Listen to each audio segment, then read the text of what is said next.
связи с чем у нас на планете такое огромное количество сейчас гомосексуалистов и лесбиянок? И как это влияет на семью и на наше будущее? Если внутри той или иной отдельно взятой группы людей, живущих вместе, нет разных полов, либо нет соответствия в количестве, а такое соответствие может быть, например, мужчина имеет право иметь несколько жен, или в состоянии воспитывать всех детей от этих жен, все эти жены могут между собой договориться, и такая форма договоренности получается разумной и обоюдной. Если мужчина в состоянии кормить всех детей, обеспечивать их развитие и питание, имеет право иметь несколько жен. Такие ситуации возможны, и в особенности тогда, когда мужчина занимает какую-то большую роль, какое-то большое значение в обществе.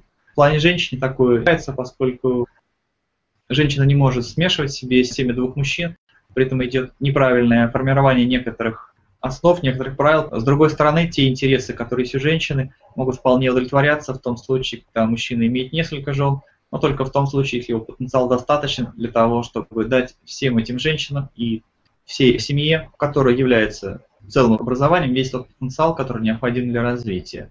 В такой семье все дети являются общими детьми, и забота о детях также распределяется между всеми матерями, и принято было называть любую женщину мамой, матерью, вне зависимости от того, является она непосредственной матерью, либо она второй летуной отца. Каждый член семьи воспринимался как близкий человек и как неотъемлемая часть семейной структуры.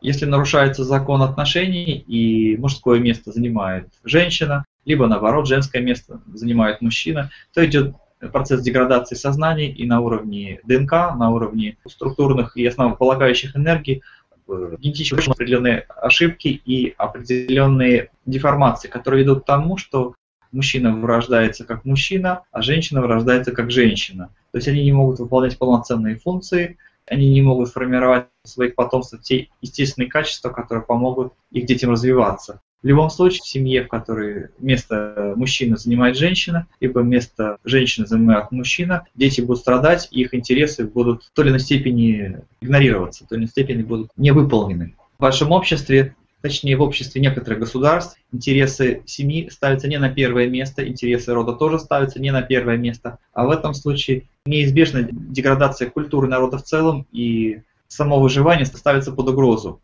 И из природы нельзя ничто поменять, исходя из собственных желаний.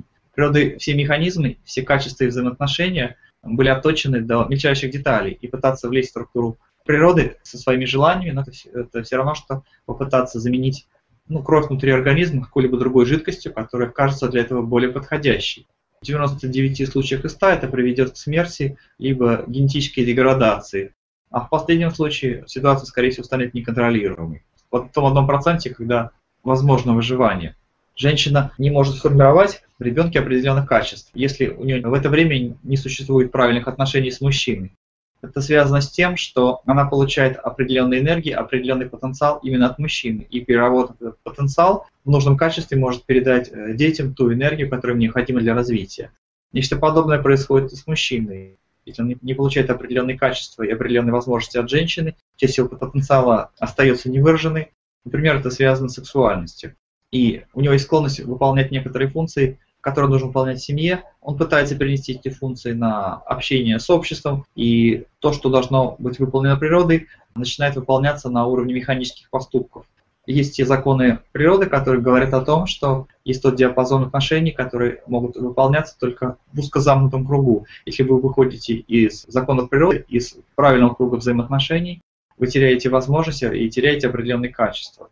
Мужчина, который предпочитает общение с таким же мужчиной, как и он, на интимном плане, как и женщина, которая предпочитает женщину между мужчиной, не только деградирует сама, но и деградирующий влияет как на своих детей, так и на общество. Общество, которое относится к этому беспечно, обречено даже в той ситуации, если такие семьи по тем или иным причинам умудряются завести двоих детей, эти дети будут подвержены определенным болезням и лишены определенных способностей, которые будут давать им возможность для развития, а также поддерживать общество в той степени жизнедеятельности, которая будет длиться достаточно долго и не будет носить непосредственное разрушение в систему. Были цивилизации, которые нарушали эти правила, исходя из тех ложных законов, которые им прививались паразитами. Правило это существовало при захвате власти и контроле сознания паразитическими системами. с ними всегда велась напряженная борьба, но в отдельно взятых ситуациях битвы либо проигрывались, либо уступались позиции, что всегда приводило к серьезным проблемам. Были цивилизации, которые погибали из-за нарушения этих правил, поскольку нельзя вмешиваться в природу, исходя из собственных уморазмышлений и без тонкого понимания законов Вселенной, законов космоса, законов природы. Они существуют как нечто единое целое, и попытка изменить что-то из собственных желаний неминуемо приводит к трагедии.